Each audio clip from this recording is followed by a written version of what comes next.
축복합니다. 오늘은 하나님의 말씀을 두려워하는 자, 하나님의 말씀을 두려워하는 자라는 제목으로 짧게 하나님의 말씀을 여러분들에게 전하고자 합니다.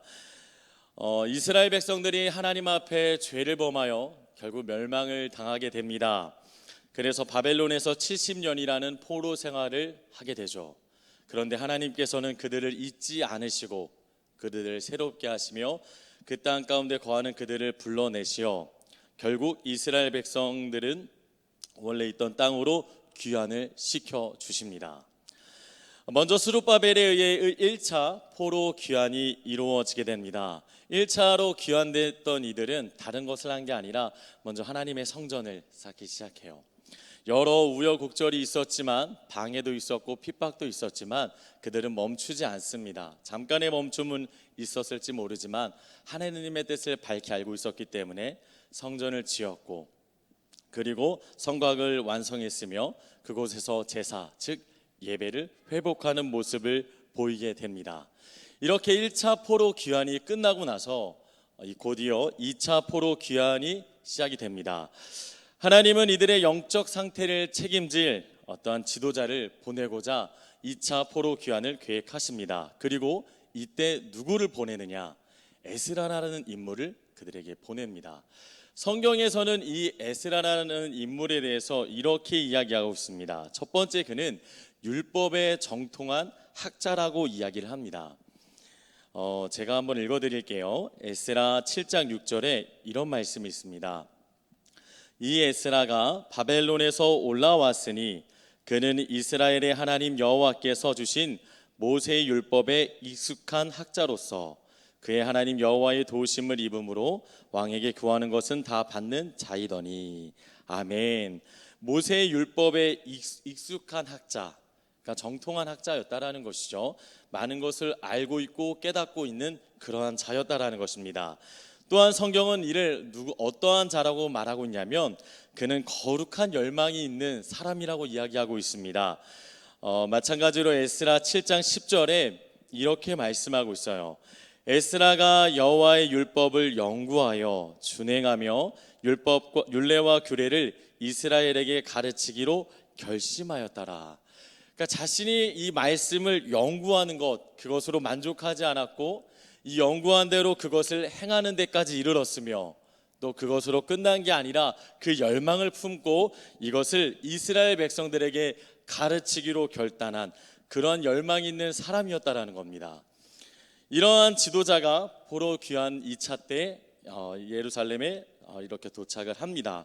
그리고 나서 몇 달이라는 시간이 지납니다. 그런데 어느 날 그 몇 달이 지나고 나서 누군가가 이 에스라에게 찾아옵니다.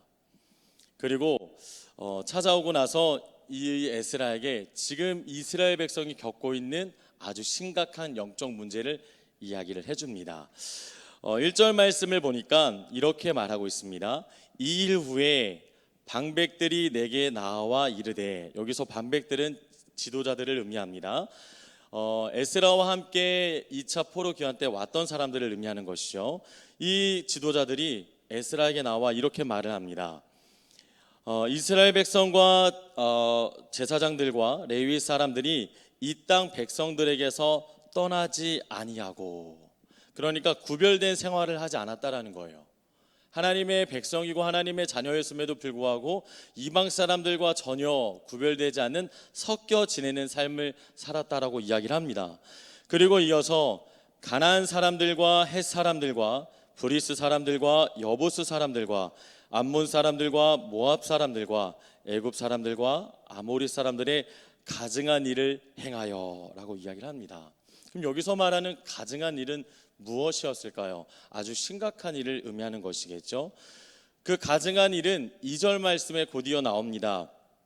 2절을 읽어보면 그들의 딸을 맞이하여 아내와 며느리로 삼아 거룩한 자손이 그 지방 사람들과 서로 섞이게 하는데 방백들과 고관들이 이 죄에 더욱 으뜸이 되었다 하는지라.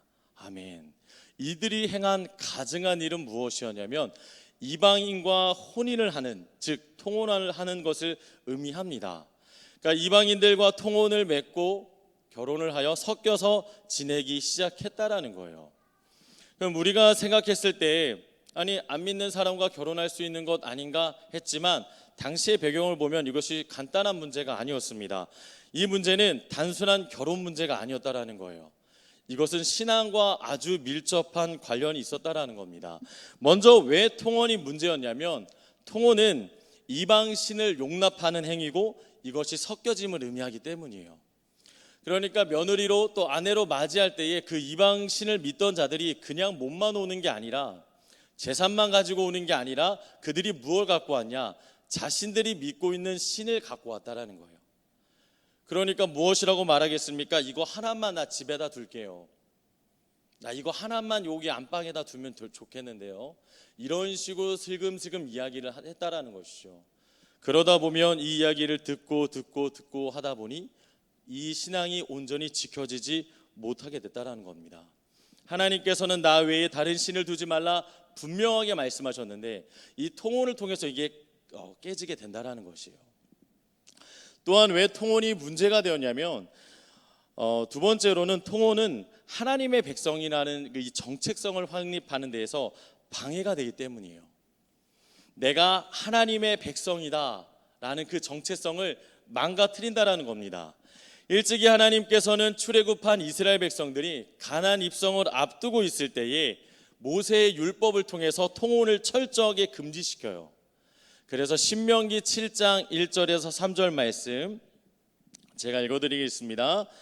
내 하나님 여호와께서 너를 인도하사 네가 가서 차지할 땅으로 들이시고 내 앞에서 여러 민족 헷 족속과 기르가스 족속과 아모리 족속과 가나안 족속과 브리스 족속과 히 족속과 여부스 족속 곧 너보다 많고 힘이 센 7 족속을 쫓아내실 때에 내 하나님 여호와께서 그들을 내게 넘겨 내게 치게 하시리니 그때 너는 그들을 진멸할 것이라.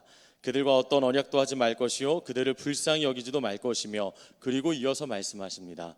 또 그들과 혼인하지도 말지니 내 딸을 그들의 아들에게 주지 말 것이요 그들의 딸도 내 며느리로 삼지 말 것은. 왜 그렇게 하지 말아야 되냐? 4절 말씀에 그가 내 아들을 유혹하여 그가 여호와를 떠나고 다른 신들을 섬기게 하므로 여호와께서 너희에게 진노하사 갑자기 너희를 멸하실 것임이니라.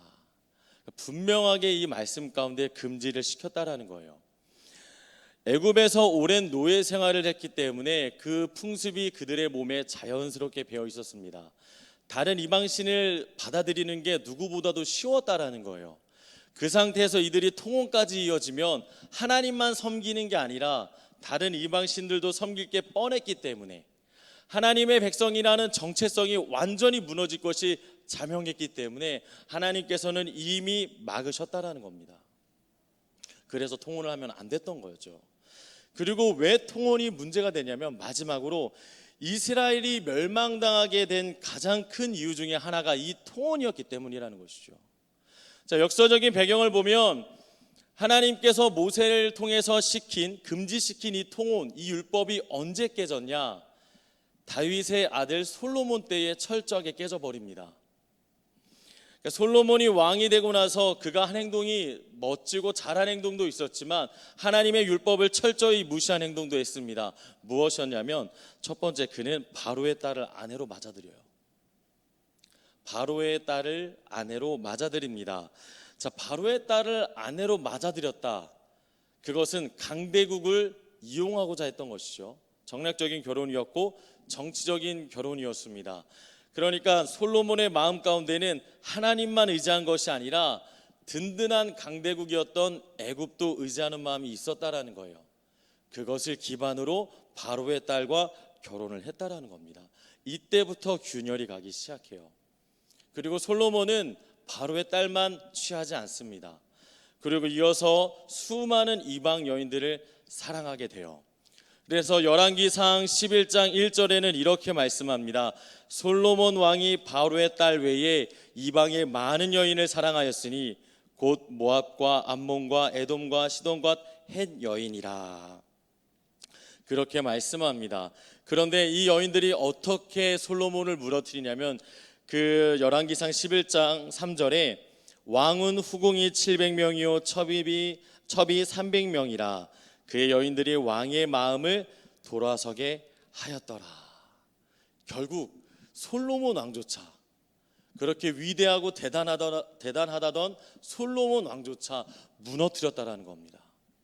심지어 그들이 이방신을 섬기는 것을 허용한 것뿐만 아니라 솔로몬도 따랐다라는 거예요. 더 나아가 그들을 위하여 산당까지 지어주고 분향하며 제사까지 지내는 모습을 보이게 됩니다. 이 일로 인해서 하나님은 진노하시고 북이스라엘을 아수르를 통해 멸망시키시며 또한 남유다를 바벨론을 통해 멸망시키시죠. 그리고 70년이라는 동안 포로 생활을 하게 하신 겁니다. 이스라엘 백성에게 통혼의 문제는 결코 가벼운 문제가 아니었다라는 거예요. 아주 심각한 영적인 문제였다라는 겁니다.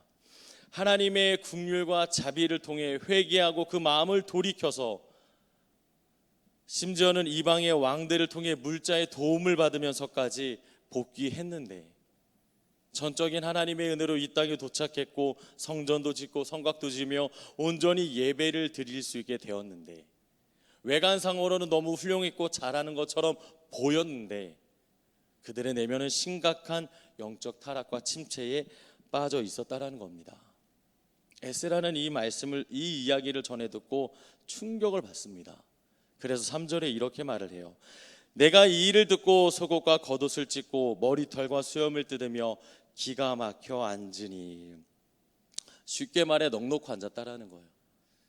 그냥 하나님 앞에 어떻게 할 줄을 몰라 그냥 넋놓고 앉았다라는 겁니다. 아주 큰 충격을 그가 받게 되었다라는 거예요. 알다시피 바벨론의 포로 생활을 했던 그들 또한 애굽 생활을 했었던 이스라엘 백성과 마찬가지로 그들은 바벨론의 그 이방의 가증한 풍습이 몸에 배어 있었을 겁니다. 그러니까 그들 또한 하루속히 빨리 하나님의 백성이라는 그 정체성을 확립해야 됐었어요. 그런데 그 확립하지 않고 심지어는 지도자들까지 앞장서서 죄를 지었다라는 겁니다. 또한 이들은 조상들이 어떠한 죄를 지었는지 너무나도 잘 알고 있었습니다. 그럼에도 불구하고 죄를 지었고 하나님의 말씀과 뜻도 알고 있었지만 죄를 짓게 됐다라는 것이죠. 학자 에스라는 충격을 받았고 어이가 없었습니다. 그리고 멍하니 가만히 있어요. 뭘 어떻게 해야 될지 모르는 거죠. 요즘 말로 현타가 온 거죠. 뭔가 열망을 품고 이 백성을 가르치고 영적인 각성과 부흥을 기대하고 열심히 애쓰고 노력하고 힘썼는데 한순간에 그게 무너진 거예요. 내가 뭘 어떡하지? 하나님, 저희 민족이 뭘 어떻게 할 수 있습니까? 이 똑같은 죄를 범하는 이 백성들이 무엇을 할 수 있습니까? 그렇게 무기력하게 앉아 있었다라는 거예요. 그런데 그때 에스라가 무기력하게 앉아 있을 때 한 무리가 에스라에게 모여듭니다. 4절 말씀을 보니까 이렇게 말씀하고 있어요. 이에 이스라엘의 하나님의 말씀으로 말미암아 떠는 자가 사로잡혔던 이 사람들의 죄 때문에 다 내게로 모여오더라. 아멘. 하나님의 말씀으로 말미암아 떠는 자들, 이게 무슨 말씀이냐면 하나님의 말씀을 두려워하는 자들이 에스라에게 모였다라는 거예요. 죄의 유혹에 넘어지고 죄의 유혹에 쓰러지는 것이 아니라 하나님의 말씀에 두려워 떠는 자들이 에스라에게 모여들기 시작했다라는 겁니다. 이로 인해서 결국 에스라는 용기를 얻게 되고 그리고 처절하게 하나님 앞에 기도를 드리게 됩니다. 이후에는 하나님 앞에 기도드리는 장면이에요. 하나님, 할 말이 없습니다. 그럼에도 긍휼을 베풀어 주십시오라는 기도의 내용이 쭉 이어집니다. 그리고 10장에서는 과감하게 영적인 개혁을 단행하죠. 통혼을 완전히 끊어버리고 그들의 자녀까지도 내버리는 그런 어떤 영적인 개혁을 단행하는 모습을 보게 됩니다. 오늘 이 짧은 말씀, 이 말씀 가운데 우리가 눈여겨볼 것이 사실 많이 있지만 저는 무엇보다도 이 죄의 문제에 관련돼서 한번 눈여겨보고 싶은 생각이 듭니다. 자, 이스라엘 백성은 하나님께 선택받은 하나님의 백성이었습니다.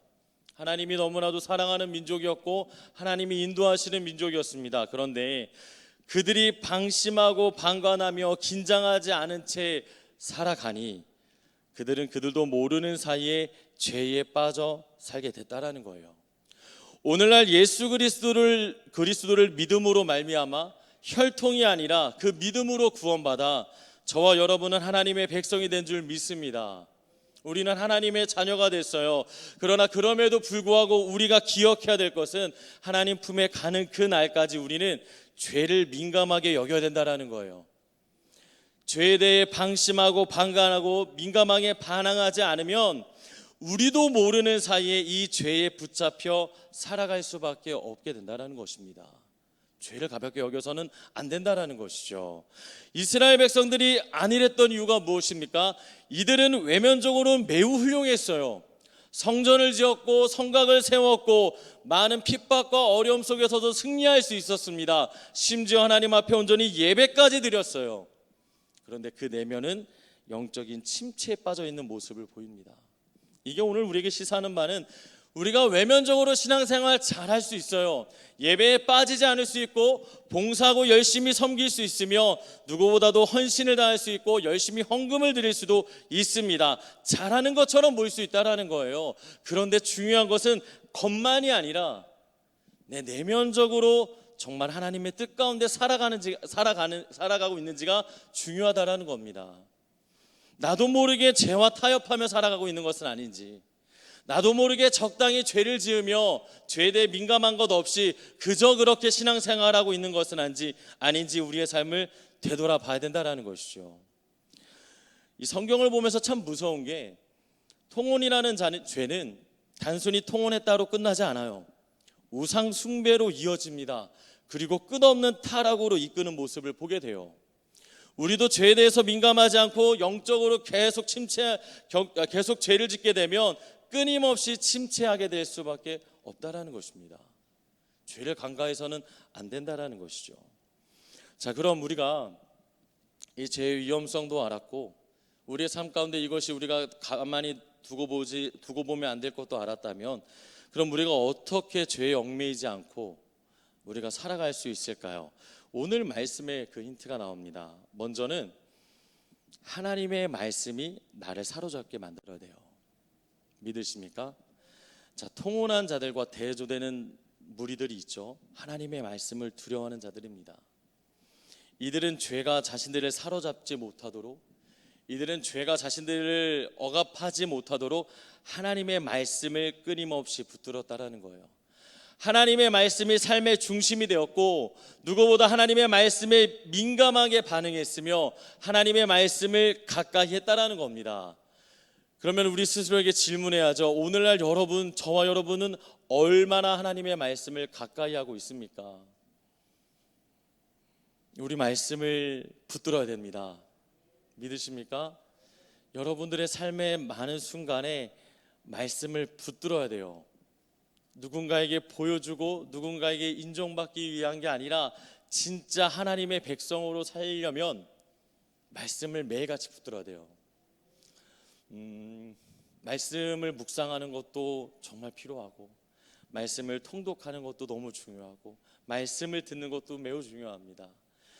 아는 것으로 끝나는 게 아니라 그 말씀을 가까이 함으로 그 말씀에 붙들림 바 되기를 주님의 이름으로 축복합니다. 제가 사역을 하면서 참 청년들에게 귀찮게 할 때가 많아요. 말씀 읽자, 기도하자. 그러면 이제 다양한 반응들이 나오죠. 물론 이렇게 좋아하는 사람도 있지만 이것을 힘겨워하는 사람들도 있습니다. 근데 그때마다 아무리 생각해도, 아무리 고민해 봐도 말씀을 가까이 하는 것이 정말 중요하다는 생각뿐입니다. 그래서 듣기 싫어도 끊임없이 강조하죠. 끊임없이 이야기하고 있고요. 여러분들의 삶 가운데 끊임없이 말씀을 가까이 하고자 하는 노력이 필요합니다. 노력이 있어야 돼요. 그냥 말씀은 필요하지, 말씀 중요하지, 말씀 은혜가 되지, 이것으로 끝나는 게 아니라 이제는 펼치고 그 말씀에 붙들림 받아 살아가야 될 줄 믿습니다. 그리할 때에 하나님이 여러분들의 삶을 인도하시고 놀랍게 변화시킬 것을 믿습니다. 다음으로 우리가 어떻게 죄에 얽매이지 않고 살아갈 수 있을까요? 우리는 에스라의 모습을 통해서 그 힌트를 얻을 수 있습니다. 그가 철저하게 하나님 앞에 회개하는 모습. 그가 자신의 죄가 아니더라도 우리 민족이기 때문에 함께 회개하며 하나님 앞에 나아가는 그 모습.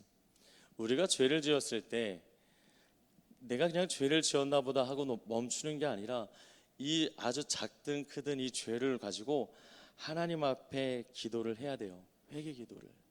자, 우리가 회개 기도는 무엇입니까? 회개 기도는 단순히 하나님 앞에 내가 이 죄를 지어서 죄송합니다, 후회합니다가 아니에요. 진정한 회개는 내가 그 죄가 미워지기까지 이르러야 되는 것입니다.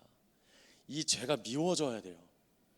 내가 짓는 이 죄가 언제든지 나를 엄습할 수 있도록 막 두려워하는 존재가 아니라 내가 이 죄가 정말 가까이 하기 싫고 이 죄를 떨쳐버리고 싶고 이 죄와 멀어지고 싶어하는 그러한 마음이 우리 안에 있을 때까지 하나님 앞에 기도해야 된다는 겁니다. 이게 진짜 회개의 시작이에요. 단순히 말로만 네, 이 죄 용서해 주세요, 회개해 주세요, 이거는 회개가 아니라 그냥 후회일 뿐입니다. 정말 하나님 내 가운데 내 안에 역사하셔서 내가 죄를 미워하게 하시고 이 죄에서 멀어진 삶을 살게 하여 주시옵소서 라고 기도하시기를 바랍니다. 하나님은 죄를 무척 싫어하시죠. 죄 때문에 하나님과 인간의 관계가 끊어졌습니다.